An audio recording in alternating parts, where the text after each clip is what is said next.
नमस्कार प्यारे साथियों, मैं अशोक कुमार एक बार फिर से आप सभी का इस ऑनलाइन प्लेटफॉर्म पर हार्दिक स्वागत करता हूं। तो जैसा कि हम न्यूमेरिकल्स पोर्शन हम कर रहे थे, तो इलेक्ट्रिशियन थ्योरी के जो भी मोस्ट इंपोर्टेंट न्यूमेरिकल्स बनते हैं, उनके बारे में हम डिस्कस कर रहे हैं।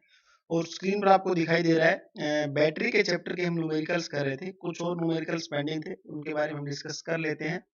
तो देखिए, सबसे पहला क्वेश्चन आपको यहाँ पर दिखाई दे रहा है। क्या दे रखा है फर्स्ट क्वेश्चन कि एक 150 एएच की बैटरी है, वायरलेस रिसीवर को 25 घंटे तक सर्विस देती है। कोई वायरलेस रिसीवर है, उसको 25 घंटे तक क्या सर्विस दे रही है। तो इसका आपको क्या निकालना है, डिस्चार्ज रेट क्या होगा, ये आपको बताना होगा।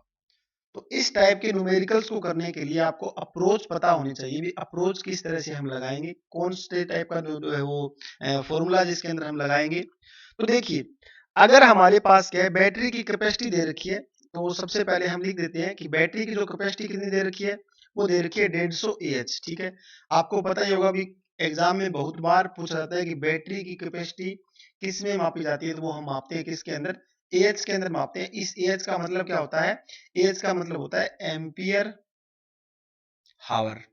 ठीक है, एम्पियर हावर यानी कि एक घंटे के अंदर कितना एम्पियर करंट ले रहे हैं, वो हमारे पास क्या होता है, एम्पियर हावर होता है बैटरी के अंदर। ठीक है, अब देखिए इसके अंदर क्या दे रखा है, हमारे पास कैपेसिटी दे रखी है बैटरी की, यानी कि बैटरी का जो एच है वो कितना दिया हुआ है, वो दे रखा है 150। ठीक है, 150 हमें दे रखा है बैटरी का एच, यानी कि बैटरी की जो कैपेसिटी है वो दे रखी है 150 एच। एच ठीक है, उसके बाद हमारे पास क्या दे रखा है इसके अंदर, डिस्चार्ज टाइम। डिस्चार्ज टाइम कितना है, यानी कि वायरलेस रिसीवर को 25 घंटे तक सर्विस दे रही है। तो सर्विस दे रही है, इसका मतलब बैटरी डिस्चार्ज हो रही है। तो इसका मतलब क्या हुआ, जो डिस्चार्ज टाइम है वो कितना दे रखा है, वो दे रखा है 25 घंटे। ठीक है, ये है डिस्चार्ज टाइम। अब आपको पता होना चाहिए बैटरी की कैपेसिटी क्या होती है। किसी भी बैटरी की अगर हम कैपेसिटी का फॉर्मूला देखें, बैटरी की बैटरी की कैपेसिटी, बैटरी की कैपेसिटी का फॉर्मूला क्या होता है, ये हमारे पास होता है आई डी गुना में ये रहेगा टी डी। ठीक है, आईडी का मतलब क्या है, डिस्चार्ज करंट, और टीडी का क्या है, डिस्चार्ज टाइम। यहाँ पर क्या है, बैटरी की कैपेसिटी। बैटरी की कैपेसिटी किस में लेते हैं, बैटरी की कैपेसिटी हम लेते हैं एच के अंदर, तो बराबर क्या रहेगा, आईडी गुना में क्या हो रहा है हमारे पास, ये हो रहा है टीडी। ठीक है, हमें क्या निकालना है, हमें निकालना है डिस्चार्ज रेट निकालना है। डिस्चार्ज रेट का मतलब क्या है, हमें आईडी निकालना है।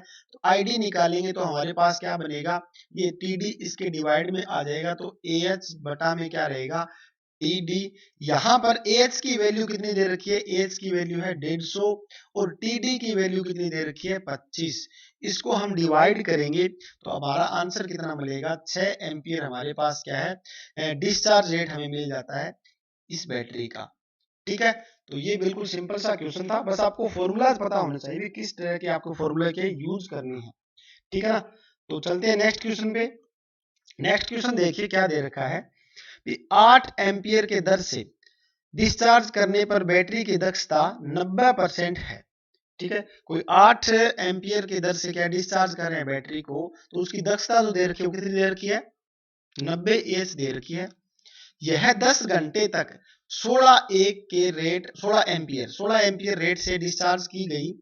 उपरोक्त रेट पर बैटरी कितने घंटे सर्विस दे सकती है। आपको निकालना है कि बैटरी कितने घंटे तक सर्विस दे सकती है, यानी कि जो टाइम रहेगा डिस्चार्ज, आपको वो निकालना है। ठीक है, डिस्चार्ज टाइम हमें निकालना होगा। तो देखिए सबसे पहले हम क्या करते हैं, यहाँ पर आपको एफिशिएंसी दे रखी होगी। एफिशिएंसी कहाँ पर है, ये रही। ठीक है, एफिशिएंसी हमारे पास क्या है, 90% है। इसका मतलब कि बैटरी की जो दक्षता है, बैटरी की जो दक्षता है वो कितनी दे रखी है, बैटरी की दक्षता हमारे पास है, इसको हम एफिशिएंसी लिखते हैं एएच के अंदर, ये कितनी दे रखी है, 90%। ठीक है, ये है बैटरी की दक्षता। उसके बाद डिस्चार्ज करंट यानी कि डिस्चार्ज रेट कितना दे रखा है, डिस्चार्ज रेट स्टार्टिंग के अंदर कितना है, 8 एम्पियर है। ओके, ये समझ में आ गया। उसके बाद क्या है, चार्जिंग टाइम ये आपको दे रखा है, यानी कि 10 घंटे तक 16 एम्पियर के रेट से डिस्चार्ज की गई। ठीक है, तो इसका मतलब क्या है, 10 घंटे क्या दे रखे हैं, 10 घंटे हमें दे रखे हैं टीसी, यानी कि चार्जिंग 10 घंटे के अंदर कितना करंट कर रही है चार्ज, ये आईसी, यानी कि चार्जिंग करंट रहेगा। चार्जिंग करंट कितना है, 16 एम्पियर है। ठीक है, ये सारी वैल्यू हमने लिख ली है, बस आपको पता होना चाहिए कि कौन सी वैल्यू को कहां पर लिखना है। अब आपको फॉर्मूला बताता हूं मैं परसेंटेज एएच का। क्या फॉर्मूला होता है? परसेंटेज एएच का फॉर्मूला होता है आईडी गुणा में टी, हमारे पास क्या रहेगा डी, ठीक है, डिवाइड में क्या रहेगा आईसी गुणा में टीसी, ठीक है। तो डिस्चार्जिंग बटा में हमारे पास चार्जिंग होता है, वही क्या होती है एफिशिएंसी, और परसेंटेज में निकालेंगे तो गुणा में 100 कर लेंगे। अब यहाँ पर सारी वैल्यूज हम पुट कर देते हैं, तो वैल्यूज पुट करते हैं। सबसे पहले हमें क्या दे रखा है, एफिशिएंसी दे रखी है। एफिशिएंसी कितनी है 90 बटा में हम लिख सकते हैं 100, परसेंटेज को हटा देंगे। आईडी कितना दे रखा है 8 दे रखा है, और टीडी कितना दिया हुआ है, टीडी हमें निकालना है, ठीक है ना, टीडी हमें निकालना है। स्टार्टिंग में मैंने आपको बताया था कितने घंटे सर्विस देगी, यानी कि टीडी को हमें निकालना होगा। उसके बाद आईसी की वैल्यू कितनी है, आईसी की वैल्यू है 16 गुणा में टीसी की वैल्यू कितनी है टीसी की वैल्यू है 10, ठीक है। तो ये हमने क्या है सारी वैल्यू यहाँ पर पुट कर दी। अब इनको हम आर पार मल्टीप्लाई करके सोल्व करेंगे, तो 90 गुणा में क्या बन जाएगा 16 गुणा में 10 बटा में हमारे पास क्या है 100 गुणा में क्या है 8। इसको हम सोल्व करेंगे तो हमारे पास क्या है 18 घंटे, 18 घंटे हमारे पास क्या निकल जाएगा, टीडी की वैल्यू निकल जाएगी, यानी कि डिस्चार्ज टाइम हमारे पास क्या है 18 घंटे होगा, ठीक है ना। तो आपको क्या है इस टाइप के न्यूमेरिकल्स जरूरी है करने, क्योंकि एग्जाम के अंदर भी इस टाइप के न्यूमेरिकल्स रेगुलर क्लास में और आपको जो कंपटीशन क्लास है उसके अंदर भी आपको पूछ सकते हैं, ठीक है। तो आपको फॉर्मूला पता चला, अभी परसेंटेज एएच का फॉर्मूला क्या होता है ये तो आपको पता चल गया। इस बेस पे जो वैल्यू दे रखी है वो हमें पुट करनी है, और सारी वैल्यू हमने पुट कर टीडी की वैल्यू हमने निकाल दी, ठीक है। तो आगे चलते हैं अगले क्वेश्चन पे। अगला क्वेश्चन क्या दे रखा है देखिए, नेक्स्ट क्वेश्चन हमें दिया हुआ है, ये क्वेश्चन सेलों को जो 2 लाइनें हमने कल किया था ना, तो सीरीज और पैरेलल की कंडीशन हमने देखी थी सेलों की, वही उसी टाइप का ये क्वेश्चन दे रखा है। तो इसको हम सोल्व कर देते हैं, देखिए बिल्कुल आसान रहेगा।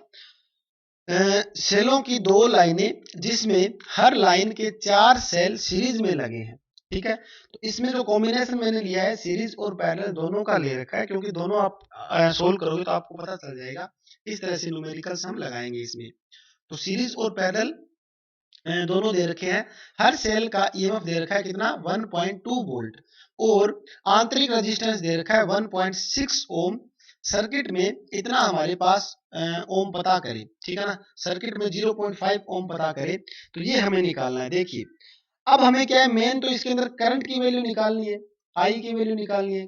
आई की वैल्यू निकालने के लिए कल मैंने आपको फॉर्मूला बताया था, क्या होगा एम एन ई बटा में क्या रहेगा हमारे पास एम आर प्लस में एन आर, ठीक है, स्मॉल आर रहेगा, यहाँ पर स्मॉल आर रहेगा। तो ये सारी वैल्यू हमने कल कर ली थी, आपको भी समझ में आ गया होगा। यहाँ पर सारी हम जो भी वैल्यू दे रखी है पुट कर देते हैं। एम की वैल्यू कितनी दे रखी है, एम की वैल्यू हमारे पास कितना है 2 है, यहाँ पर शायद हाँ ये ली 2 लाइनें, ठीक है, 2 लाइन दे रखे, यानी कि एम की वैल्यू कितनी है 2 है, गुना में एन की वैल्यू कितनी है 4 सेल दे रखे हैं, तो एन की वैल्यू है 4। ईएमएफ कितना दे रखा है, ईएमएफ है 1.2 वोल्ट दे रखा है ईएमएफ। उसके बाद एम की वैल्यू 2 है, आर कितना दिया हुआ है, आर हमारे पास दिया हुआ है 0.5, ठीक है, प्लस में हमारे पास एन की वैल्यू क्या रहेगी, एन की वैल्यू हमारे पास है 4 गुना में, उसके बाद स्मॉल आर की वैल्यू कितनी है 0.6 रहेगी। अब इस सर्किट को हमें सोल्व करना है, तो इस सर्किट को सोल्व करने के बाद आपके पास क्या मिलेगा 9.6 बटा में 3.2, और बराबर में हमारे पास इसको सोल्व करेंगे तो कितना मिल जाएगा 2 एम्पियर हमारे पास क्या है करंट की वैल्यू हमें मिल जाती है, ठीक है। समझ में आपको आ गया होगा, बिल्कुल सिंपल सा क्वेश्चन है। इस टाइप के न्यूमेरिकल्स हमने कल ही डिस्कस किए थे, आपको समझ भी आ गया होगा भी किस तरह से इस टाइप के न्यूमेरिकल्स को हमें सोल्व करना होता है। और न्यूमेरिकल्स के अंदर क्या है जो बैटरी के चैप्टर के न्यूमेरिकल्स है वो एग्जाम में भी आपको पूछ सकते हैं, ठीक है ना, कई बार पूछे भी गए हैं। तो अब चलते हैं अगले न्यूमेरिकल्स पे। अगला न्यूमेरिकल्स क्या दे रखा है देखते हैं। नेक्स्ट न्यूमेरिकल क्या है देखिए, नेक्स्ट न्यूमेरिकल के अंदर आपको दिया हुआ है कॉपर सल्फेट से एक कॉपर सल्फेट घोल से, कॉपर सल्फेट का एक घोल दे रखा है जिसके अंदर क्या है 5 ग्राम का, ठीक है, 5 ग्राम का क्या है इसके अंदर जो है वो द्रव्यमान दे रखा है 5 ग्राम। तो इसके अंदर 5 ग्राम द्रव्यमान है। जमाने के लिए विद्युत मात्रा और स्थिर करंट का मान ज्ञात करें। अब हमें निकालना है विद्युत मात्रा और स्थिर करंट, यानी कि Q और I का मान निकालना है। इसके अंदर कॉपर सल्फेट का जो इलेक्ट्रो केमिकल जो इक्विवेलेंट होता है वो दे रखा है हमारे पास, ये वैल्यू दे रखी है। तो अब चलते हैं इस न्यूमेरिकल्स को किस तरह से करते हैं। सबसे पहले आपको फॉर्मूला पता होना चाहिए कि हमारे पास क्या होता है। सबसे पहले क्या रहता है, m बराबर जेड क्यू, ठीक है ना। ये फॉर्मूला आपको याद होगा, बैटरी के अंदर सबसे इंपॉर्टेंट फॉर्मूला रहता है। यहाँ पर m हमारे पास क्या रहता है, m हमारे पास होता है द्रव्यमान, ठीक है, m रहता है द्रव्यमान। z क्या होता है, z हमारे पास होता है ECE। EC का मतलब क्या है, इलेक्ट्रोकेमिकल इक्विवेलेंट, जो हमें दे रखा है ये वैल्यू। और Q आप सभी को पता है, Q क्या होता है, चार्ज होता है, ठीक है ना। तो अब देखते हैं इस न्यूमेरिकल के अंदर हमें कौन सी अप्रोच रहेगी, किस टाइप में हम इसको सोल्व करेंगे। तो आप एक बार मैं इसको रफ कर देता हूं, ठीक है। तो ये हमारे पास क्या है, वैल्यू दे रखी है सारी। तो इसके अंदर सबसे पहले m की वैल्यू कितनी है, मास की वैल्यू कितनी है, 5 ग्राम, ठीक है। 5 ग्राम हमें मास की वैल्यू दे रखी है, यानी कि द्रव्यमान दे रखा है। z की वैल्यू कितनी दे रखी है, z की वैल्यू है 0.3 जो 94, ये हमारे पास z की वैल्यू है। ग्राम बटा कुलाम होती है z की वैल्यू, ग्राम बटा कुलाम, यहाँ पर लिखते हैं कुलाम, ठीक है। उसके बाद क्या है, आपको निकालना क्या है, निकालना इसके अंदर क्या है, एक तो Q की वैल्यू निकालनी, यहाँ से हम Q निकाल सकते हैं, Z इसके डिवाइड में आ जाएगा, तो M बटा में क्या है, Z रहेगा। तो M की वैल्यू कितनी दे रखी है, M हमारे पास है 5, और Z की वैल्यू कितनी है, Z की वैल्यू है 0.3294, ये हमारे पास क्या है, Z की वैल्यू हमें दे रखी है, ठीक है ना। अब हमने किया क्या है इसके अंदर हमने यही किया है, जो ग्राम के अंदर वैल्यू दे रखी है, ये हमारे पास जो ग्राम के अंदर है इसको हमें चेंज करना होगा, ठीक है ना। ग्राम को हमें क्या है, चेंज करना होगा। तो इसका मतलब क्या बनेगा, इसका मतलब 10 की पावर इसके साथ में क्या है, -3 हमें यहाँ पर लगाना होता है। तो साथ में क्या है, 10 की पावर -3 हमने यहाँ पर लगा दिया।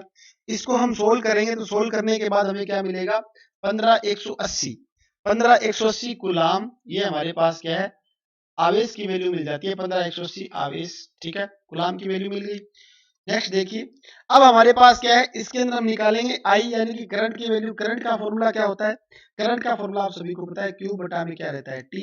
Q कितना दिया हुआ है, Q हमें दे रखा है, अभी निकाला है मैंने 15180, डिवाइड में टाइम कितना दिया हुआ है, टाइम यानी कि यहाँ पर दे रखा है 1 घंटा, शायद दिया हुआ, एक चेक कर लेते हैं, यस 1 घंटे के लिए। तो 1 घंटे का मतलब क्या है, 60 गुणा में 60, पहले सेकंड मिनट में, फिर सेकंड में बदल दिया हमने। उसके बाद क्या है, इसको हम सोल्व करेंगे, तो 4.21 हमारे पास क्या है, 6 एम्पियर करंट हमें मिल जाता है, ठीक है ना। तो ये हमने क्या है, कुछ बेसिक से न्यूमेरिकल्स थे, तो बैटरी के चैप्टर्स जो बनते हैं वो हमने सोल्व कर लिए हैं। उम्मीद करता हूँ आपको अच्छी तरह से सारे समझ में आ गए हैं। फिर भी किसी प्रकार का कोई डाउट रहे तो आप पूछ सकते हो कमेंट बॉक्स में। और अपने दोस्तों को क्या है, इस चैनल के बारे में जरूर शेयर कीजिए, क्योंकि आपके स्पोर्ट्स की क्या है, बहुत जरूरत है। आपके स्पोर्ट्स से क्या है, ये चैनल चल रहा है। और अगर कोई भी स्टूडेंट क्या है, इलेक्ट्रीशियन थ्योरी के लिए बेसिक से लेकर लेक्चर लगाना चाहेगा, तो इसके अंदर क्या है, मैंने स्टार्टिंग से लेकर लास्ट तक पूरे लेक्चर डाल रखे हैं इस चैनल पे। तो आप क्या है, फ्री में, बिल्कुल फ्री में सारे लेक्चर यहाँ पर आप देख सकते हो। अगर कोई बच्चा ये चाहे भी हाँ पेड कोर्स उसको लेना है, तो आपको क्या है, केटीपी